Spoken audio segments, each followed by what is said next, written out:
I mean, with Gregory, we've been working together like since we are maybe 13 years old. Really? We met at school. Yeah, I mean, working and living, it's just the same. So we started to like be friends, and it started the work. And we were playing music. So to me, I think my first artistic experience is playing music on stage, and I really enjoyed the stage as a place where everything is possible. I played drums, and yeah, it was really just this experience of the setting of an audience, a stage, and all the possibilities that were offered by this situation. And we were working a lot on already on performance, on costumes, on improvising on stage, and organizing the space of the stage, which was quite special for a rock band, because usually they don't really do that. And that's the way I came to dance. Just I remember that there's a band in Lausanne that started to do their concert in Lausanne in Switzerland. They started to do their concert in theater venues, and they called Velma. And I remember that I went to see that band, and it was like, oh, it's possible to mix this with some kind of theater that I didn't know, or dance. And then I saw a few pieces, even some from Gilles that were playing there in Arsenic, in this place, and I remember that to me, and maybe it's connected to the discussion we had before. To me, it was something like discovering a new freedom, new possibilities, and that's what made me curious to start to work with my body, to have take some dance courses. Even I'm not a dancer, so I don't have really a dancer background, but yeah, to me it offered some kind of possibility. That seemed to have a big freedom in this dance scene at the time, and that there were possibilities to go further in what I was doing with music. So you have musical background, like musical education? No, I have university academic background. I was long working at university. So you studied, and then I studied late I'm an actor. It's like physical theater I studied, because I was too old to dance. So physical theater was maybe the closest thing to dance. Right. Hi again. Yes. Well, we played music. Yes, as he said. And which instrument did you play? I played guitar. We actually played 10 years, so it was quite a long. It's very present when in your teenage time for 10 years you rock and you experiment. 15, you mean, you played? No, we started with with 15. Yeah, 15. Yeah. Yeah. So yeah, probably that's a very intense and very present experimental time. But after that, I actually went to a fine art school. And yeah, I was hoping to be a sculptor. That was my dream. But while I was studying there, I was mainly interested in working basically following the land art approach. So entering site-specific contexts, mainly outdoors, and meeting also then people, or being in places where there are already a certain organization. And while doing this, I was also interested in working without tools or without the atelier, without buying stuff, but more using what's there. And through this, I realized I could use my body, and I was then very curious about the body as the one tool you can always use anywhere. And yeah, then through this, I went to study also a sort of a physical theater school. It's called movement theater, where you do circus, you do dance, you do also rhythm, music. It's a bit like theater as well, pantomime.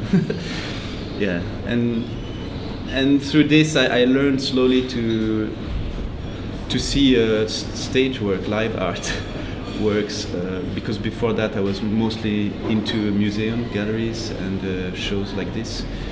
And I also got a sort of education into how time is happening, or how energy or tension can be built on the stage, and this curiosity brought more and more to the will to work also with this. And to end up just about this school, because I had all these different classes, I think after the school I continued mainly to follow short workshops in dance field, because that's probably the place where I always found it so experimental for myself, like this learning new things. But it's such a trip in a way. I really like it. I find it's a beautiful way to live, or to know this, and yeah, that's why it makes my heart happy in a way. You see, that's a good definition of what contemporary dance is. It's a very inclusive art. That means that you will see many artists coming from many different fields that are interested to put themselves into this choreographic thinking, and we don't judge about either their technique, or their background, or their schooling. We just look about their choreographic thinking. So just a little extra on this subject. How did I start? Well, to me, art is normal. It's something normal because my father was a painter. He was an abstract geometric painter. So I was always, surrounded by painting and by art in general. So to me, it was not something strange, or it was normal to be an artist and to live as an artist. So for some reason, I was interested in theater. When I was a kid, I wanted to be an actor. Then, in order to become an actor, I started to do some dance classes, because my parents told me that probably it's good to have, to touch different fields. That is, with the body, which I think that was a good intuition from them. And so I did quite a lot of dance for a while. When I was 16, I started when I was 16. Then I entered the theater school, and after 1 year I realized that I didn't like theater, that I was not comfortable with theater. I was not comfortable with the speaking, and also I was not comfortable with the way the body is used in theater, and I was much more interested in dancers' bodies. For some reason, it was closer to me. So I gave up theater all at once, and then I started to dance. So I started with modern contemporary dance classes. But after a while, I was a little bit limited. Back in the days in Switzerland, there was not so much. Dance was really, really starting. It was really the very first dance groups. The dance groups were coming out from schools, so there was not a real professional contemporary dancing scene, and there was not so many schools. Also, neither in Switzerland, but even internationally, there were not so many options. So I was such a bad dancer that, and I had such a bad technique that I needed to catch some technique in order to be able to work. So I decided to do ballet. So I started to take some ballet classes, but always in the idea of, as a tool to grab technique and to be a better dancer. So I went to Cannes, which is the school of Russell Hightower, which was a very good school, ballet school, for 2 years, and then I came back to Switzerland. And in Geneva, as I was starting to work, when you're a man in dance, everything goes very quickly because there's not so many men, so you get too many opportunities. I think it goes too quickly. It's too easy for men to be in dance. They have to give them an attitude problem, actually. It's much more challenging for a woman. At least in Europe.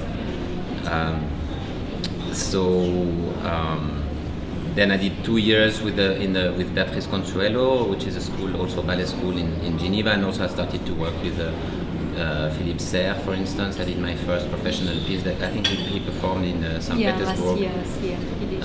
Philippe Serre. Yeah, and then I worked like for about 10 years as a dancer for different companies in Spain, in Switzerland. And then I was director of a small theater in Geneva called Théâtre de l'Usine, co-director with another choreographer that is now more like a live artist, also Jan Marusic and Anne Jose. So we ran this program. I ran the program for 2 years, then Jan he stayed longer. And that's when I started to decide to do my own work. I also work a lot as a technician. That was my second job. My feeding job was a technician. I was between dancer and technician. Lighting technician? Light technician mostly, yes.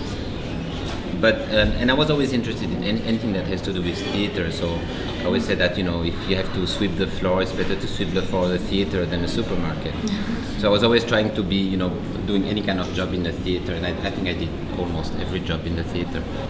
And I learned a lot. And when I was 30 something, that's when somehow I knew I was going to make my own pieces, but I wanted to gain all the different experiences. And I think for me the last touch was to be a curator for those 2 years, because it was so important to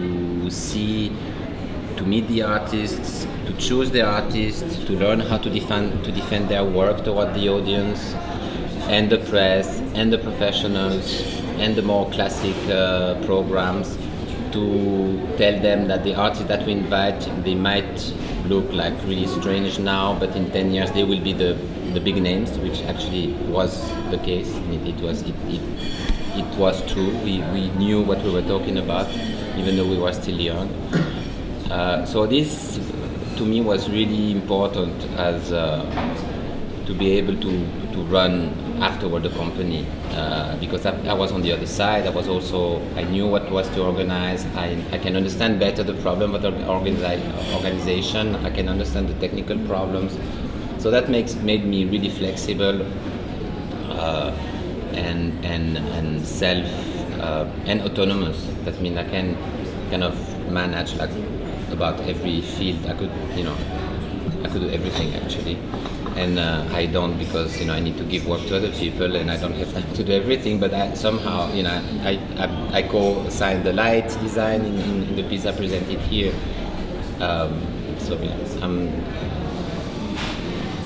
And maybe the dancing part is my weakest point probably.